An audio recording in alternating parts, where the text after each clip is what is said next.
when we talk on internet and we talk about the Rothschilds and all these people, that say that they are Jewish, and people are going to think like the Jews or Israel is behind all this.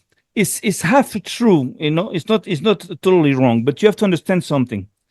Is that even the Torah in Israel, uh, we people of Israel have to kill sometimes Jews. That means that to burn what the evil from among us. It's written. Being a Jew is not a license to do evil. At the contrary, a Jew that is doing evil is somehow we're talking about like high treason, because a Jew, is supposed to respect the contract he has with God, which our forefathers, made with God. And actually, if a Jew becomes evil or does things against the Torah or against humanity, or can take like a Jew pedophile or something. This is even worse than a non-Jew being pedophile, because not only the action is already like punishable of death, I believe, but it's also like a Jew doing this. So you have to understand something, that there are Jews in the world that hate Jews. There are Jews that hate the Torah, that hate mankind, and these kind of Jews are outcasts from Israel. They have no part in Israel. And this is when they fool you, because what they're trying to do is to put on upon them a mask, saying, "Oh, I'm Jewish. Look at me. I'm Jewish and I'm evil. Look at me." And then it's going to bring all the people to hate the Jews, the true Jews. While those people are actually have nothing to do with Israel. We Jews supposed to kill them. You understand? So Yeah. this is what you have to understand. You not to be fooled by these people that have actually nothing to do with Israel. They're like outcast, renegade people that have Also, they're nothing to do. against. They're against. They're against all the values of Israel. They're against. It's just and like the prophet says that your haters and your destroyers are going to come from within you. Of course. That's what the prophet says. So I guess I know that you guys like movies and everything. So let's talk movies. You heard about the Star Wars movie, okay?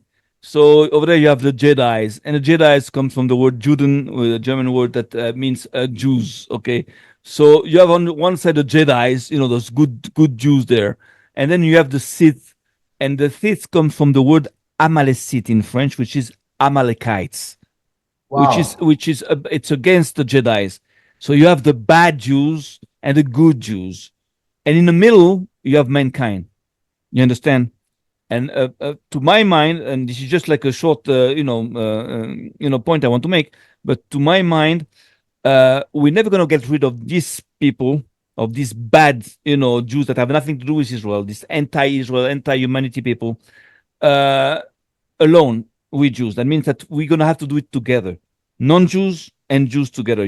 Mankind and the Jews that belong to mankind, we're gonna have to be together to get these people, because they're strong, they're smart, they have everything it takes, to fight us to the with the best weapons possible. So we're gonna need to be like all of us to stop them, but just make the difference. Don't be fooled when they tell you, oh, it's Jews. Those Rothschilds are not Jews. First of all, they're not Jews, and even if they were, they have nothing to do with Israel. All the people that do evil, that create wars, that that enforce like lies about the creation, about everything, they have nothing to do with Israel. They're anti-Israel, and they have to go, unless we can be smart enough to find a way to bring him back to life, to bring him back to us, which is would be the best. But I don't know how it's possible. I don't know if it's possible even. But this is the war against Amalek we're talking about. But this is just like a little, little point I wanted to make. But Yeah, but has nothing to do with this. But you all these have to. people, those circles of peoples, of course, they have like people that come from Israel, and of course it's known. We know that even Israel, even the state of Israel, even have good and bad people inside, like every other community of people, every other society, you have good and bad people. So we have to distinguish between I'd things like between to. people. I'd like to say that once you know your enemy, you're on your way to victory. There you go. Sometimes you think you're winning, but the enemy is within you, and it basically beats you, and you just think you're winning, but you're not really winning. when you're winning, you know your enemy, and when you know your enemy, you know, He's in trouble. yes, it's like when in the book of Samuel, when Jonathan takes a few men and he sees the Philistines, right? And basically the Israelites and the Judah, Israel didn't have any weapons because the Philistines didn't let them have any weapons. And then they said they took all their farming equipment and made it into weapons. And then Jonathan goes with a few men and he says, let's go and attack them, but we need a sign from God. And he says, if they tell us to, hey, come here, that's a sign from God that we can go there and just slay them. And basically, he killed about 20 men that day, but that scared the Philistines away. They were running everywhere. So basically, when Jonathan knew the enemy, Yeah, that's it. that's the enemy's scared. The enemy's like, and they were way stronger. That you like, we imagine the book of Samuel tells us that the Israelites, all they didn't have any weapons, and they were hiding in different creeks and caves, they didn't have an army, and Shaul was just throned as a king. He didn't have any army strategy, and there he is, and he makes all these mistakes. They eat without sacrificing what they're supposed to say. They're eating the blood. You know what I'm saying? There's a lot of, so knowing your enemy Exactly. is on your way to winning. And the Torah is teaching us that in so many ways. Just to close that point, you see when Pharaoh is going to pursue the people of Israel coming out of Egypt, and with all the chariots and everything, it is written something very interesting. It's written that it took all the Egyptian chariots, all the chariots of Egypt, plus another 600 chariots full of elite of people. Yes. So if that's true, so these 600 chariots do not belong to Egypt, because it says it took all the chariots of Egypt plus another 600 chariots. So all the chariots of Egypt do not include those ones. So that means that these 600 chariots of an elite fighters were not Egyptian. You understand? They were not from Egypt. So they are the elites, the courtyard of Pharaoh, but they're not from Egypt. You understand? And So, I want to cut it short, but you're gonna see that later on. It's you're gonna realize that those people were actually, just like we say, like renegade Jews from Israel, and we know this by. I have to tell you this because I cannot just like throw that in the air. It's written at one point that Bayar Israel and Israel saw Ephraim and Menashe, the two children of Joseph, and that those two words come back again one more time to say Vayar Israel et Mitzrayim met al Sfatayam, the Egypt dead on the seashore. So that means the Torah makes a link between Yaakov when he sees the two sons of Joseph, and when he sees the Egypt dead on the seashore. But there are secrets there, because Yaakov says, "Oh, those two sons are mine." And the ones you're going to have after that, you're going to name them after their names. It's written like this. That means that Joseph had other sons, but are not mentioned, that are also called Ephraim and Menashe, but are not these ones, because these ones belong to Israel. So we can start to deduct out of this that if the Torah makes a link between what Yaakov sees when he sees the sons of Israel and when he sees Egypt dead, on the seashore, that somehow this elite of people, these people that were pursuing Israel, somehow did at one point belong to Israel until they were outcast. They had nothing to do anymore with Israel because they became like enemies of Israel. So it's the same thing today. You're going to have circles of people, because here we're talking about the circles of people responsible for all these lies and all all these attacks against us. And you're going to find out that this might have roots, among the people of Israel. But again, don't be fooled. These people have nothing to do today is in Israel. They have no inheritance in Israel. They have no part in Israel. And we Jews that belong to Israel, we have to Look, fight them to the end. I think they're using Judaism to cover something a lot Of course, secreter, something that is a lot more covert, a lot more secret, and it could be worshiping the other side, of worshiping course, of worshiping course, evil. of So course. so their front is Jewish. Yeah, of The course. front, but it's it's It's a just lure. it's Yeah. just the way it's just the way it's just a Exactly. hide. Because That's all. that way they can say, okay, a maximum if they catch us, if they just we're gonna just bring all those nations and all the world against the people of Israel, which they do want to do this. They want to fight us. They want these people which have nothing to do anymore with us. They want to fight us. So this is very deep. We have to understand those things. We can make a podcast about this later on. But again, there are people like that feel anti-Semitic today. There's no problem. I'm very open to talk to anybody because if I were instead of you knowing what you know, but I'd probably be also probably be anti-Semitic. The thing is that you have to readjust the information that you have to complete it because this is more it's deeper than what you think. This is what we are talking about here. We're talking about these circles of people that are behind all these lies. Okay, so we saw that it involves the Vatican, it involves the Catholic Church, but you're going to see also that they are linked to the Jewish community somehow, but an elite Jewish community. And this we're going to have to clear for you. These people do not belong to Israel, even if they did at one point. They do not belong to Israel, even though they have Just a like cover. Jewish It's just origins. a cover.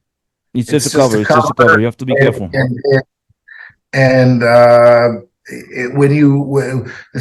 thing is once you study Judaism and study Torah and study the prophets and everything, you realize that actually the Torah says, listen, there are these kind of guys, and basically once they take the kingship, once they take the throne, you're under their rules basically, and the only way you can be free is basically knowing their rules and acting And the beat way them you're at that game. supposed Yeah. to.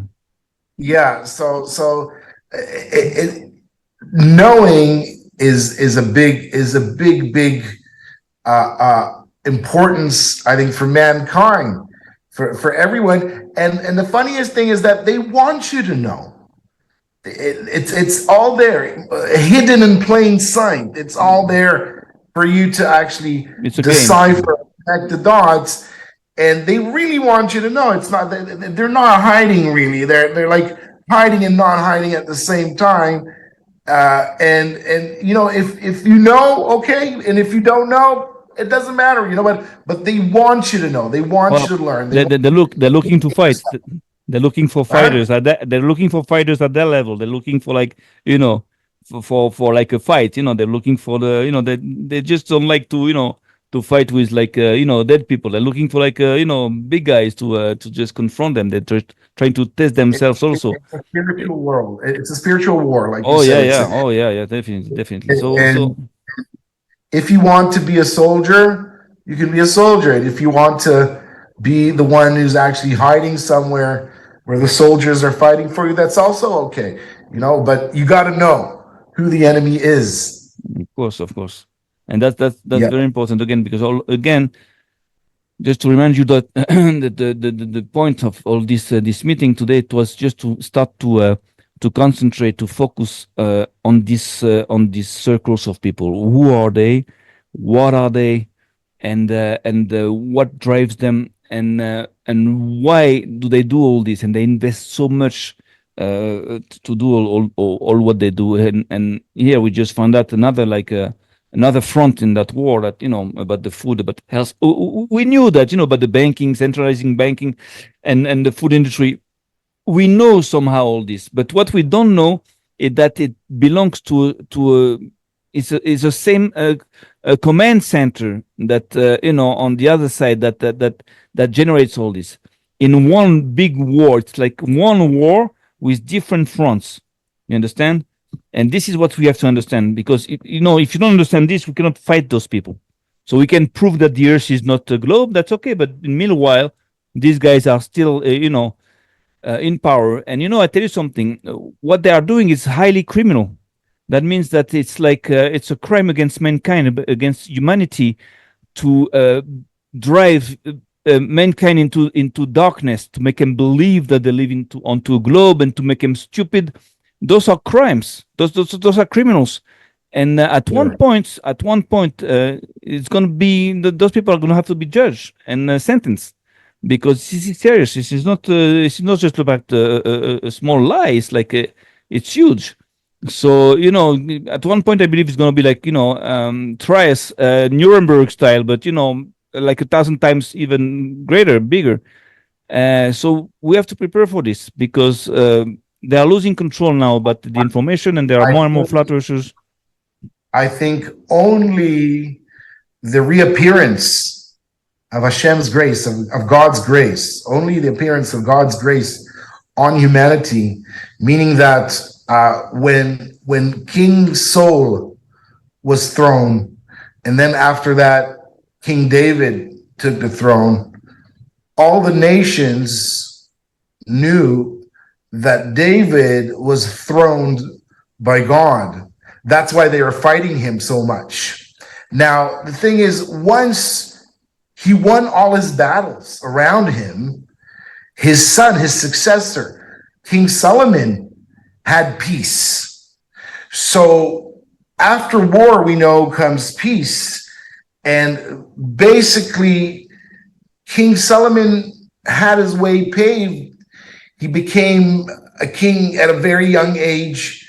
And he got God's blessing with being the smartest man that ever lived, and basically that actually suggests how the Messiah is going to be about. He's going to be the smartest guy out there. He's going to let you know that, hey, I've got supernatural powers that can deal with this war that we're having here, because you need supernatural powers to fight these powers, because it's a lot of power. And he's going to do it, and everybody's going to stand there. First, they're going to fight him. They're going to say, hey, you're not God's messenger. You're not his. They're going to fight him, but after that, it's going to be so basically the kingdoms of David and Solomon show us that what's going to happen. And we are now in the middle of a war, and maybe it's actually going to get a lot worse. I hope not, but everything's pointing that way. But then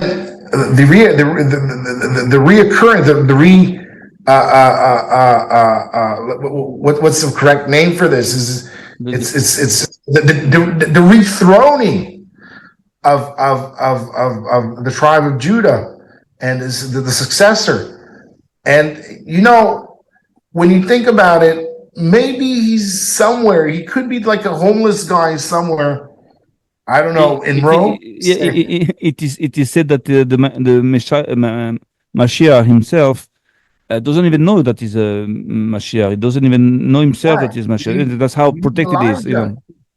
You need Elijah the prophet to come down and say, hey, look, this is God's chosen person to actually fight all this evil that's about us, that's actually trying to control us and is killing us slowly.